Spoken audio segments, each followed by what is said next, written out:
Hello అండి. మీరు ఎప్పుడైనా 12 బావుల నీళ్ళతో ఒకేసారి స్నానం చేశారా? అయితే వచ్చేసేయండి. ఇప్పుడు నేను చూపిస్తాను మీకు.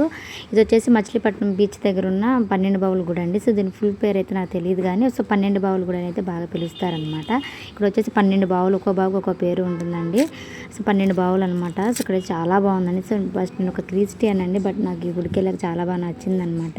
సో బీచ్కి స్నానం చేయడానికి ఫెస్టివల్కి వెళ్ళిన తర్వాత తర్వాత స్నానం చేద్దామని చెప్పేసి ఈ 12 బావుల దగ్గరికి అయితే వచ్చామన్నమాట. సో బయట అయితే గుడి అంతా ఇలా ఉందండి. సో చాలా పెద్ద అనమాట. సో బయట అయితే పూజలు హోమాలు అవన్నీ చేస్తున్నారు.